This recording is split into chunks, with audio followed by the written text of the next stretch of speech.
बिस्मिल्लाहिर्रहमानिर्रहीम। अस्सलाम वालेकुम व्यूअर्स, सब हैप्पी होंगे।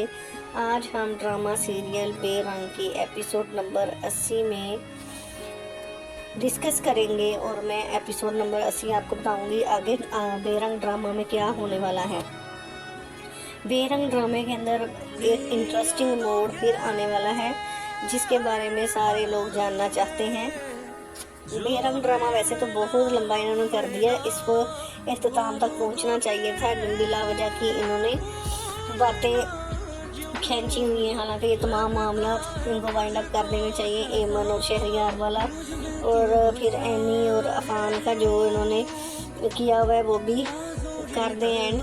और एनी के किरदार को भी बहुत ज़्यादा इन्होंने कॉम्प्लिकेट बना दिया है और अफान की तरफ जो नहीं जा रही और अफान की ज़िंदगी को भी मुश्किल किया हुआ है। हालांकि इतने अरसे के अंदर इन दोनों की अंडरस्टैंडिंग हो जानी चाहिए थी। तो चले देखते हैं। जैसे शहरियार बहुत ज़्यादा परेशान होता है अपनी रिपोर्ट्स को देखकर और शर्मिंदा होता है कि मैंने एमन के साथ अच्छा नहीं किया, तो वो उसके अंदर खुद डिफ़ॉल्ट है, जबकि एमन के अंदर कोई मसला नहीं होता, लेकिन फिर भी उसकी माँ ने एमन को घर से निकाल दिया और बच्चे का बहाना बनाया, हालांकि उसके अपने ही बेटे के अंदर ये मसला था। तो इस वजह से शहरियार अब बहुत शर्मिंदा होता है और एमन को अपनी तरफ लाना चाहता है, लेकिन एमन किसी सूरत भी उसकी तरफ नहीं आती। वो भी अपने पूरे गुस्से का इजहार करती है और उसकी अम्मी पर भी गुस्सा होता है कि शहरियार मुझसे मोहब्बत करता था, अपनी अम्मी की बातों की वजह से उसने मेरे पर यकीन नहीं किया और आयमा से शादी भी कर ली। वो इस सदमे से बाहर नहीं आ रही।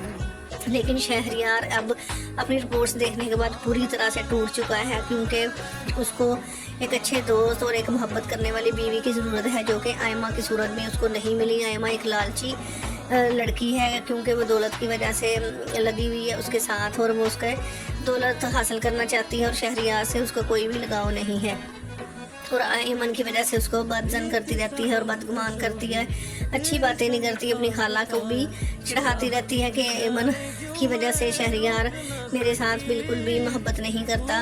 तो एमन शहरियार है जो इतनी एमन से मोहब्बत करता है, वह एमन से कभी भी नहीं करेगा और एमन को वो अपनी ज़िंदगी में वापस लाने की हर कोशिश करता है, लेकिन आयमा उसकी हर कोशिश को नाकाम करने की कोशिश करती है।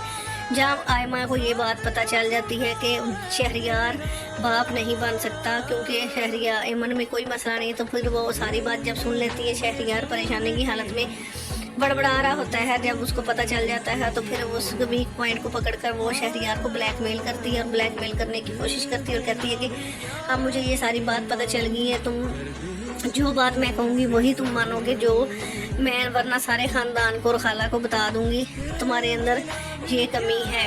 शहरियार उसको बहुत ज़्यादा गुस्सा करता है और कहता है कि तुम कोई बात किसी को भी नहीं बताओगी आयमा। तो फिर जब आयमा को ये पता चल जाता है कि शहरियार डरता है, किसी को बात बताने से मना कर रहा है, तो वो फिर शहरियार को कहती है कि ठीक है मैं किसी को नहीं बताती, लेकिन अपनी जायदाद का एक बहुत बड़ा हिस्सा मेरे नाम करोगे, कल ही अपने वकील को बुलाओ और डॉक्यूमेंट्स तैयार करो और मेरे नाम, वरना ये तो बात मैं सबको बता दूंगी, तुम कहीं मुंह दिखाने के काबिल नहीं रहोगे।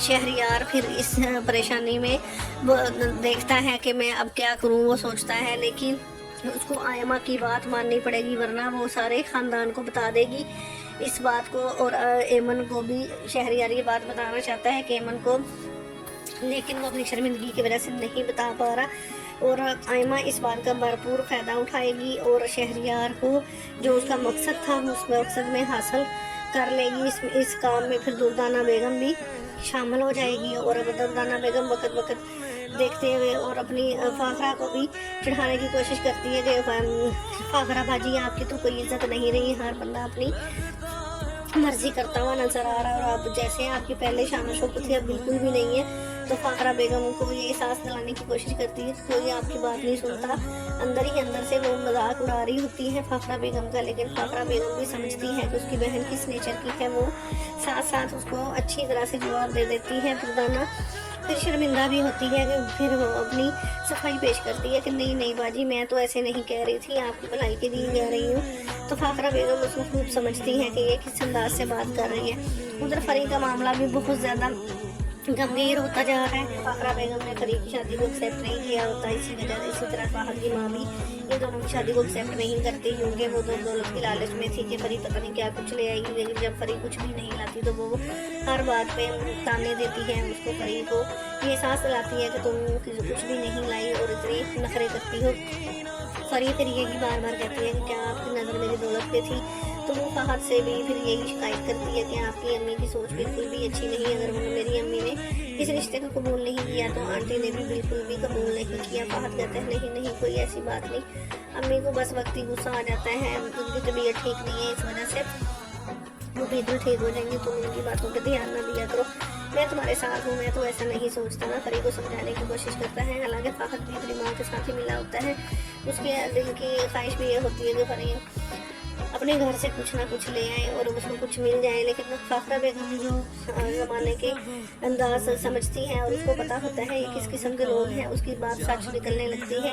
और फिर फरीद को भी एहसास हो जाएगा कि हाँ मेरी माँ बिल्कुल ठीक कहती थी, लेकिन फरीद अभी इनकी बातें सुन रही है और फिर जब सोचने पर मजबूर हो जाएगी तो इस बात का भी उनको इंकशाफ हो जाएगा। नेक्स्ट एपिसोड जानने के लिए हमारे साथ जुड़े रहें और मेरे चैनल को सब्सक्राइब किया करें, लाइक किया करें।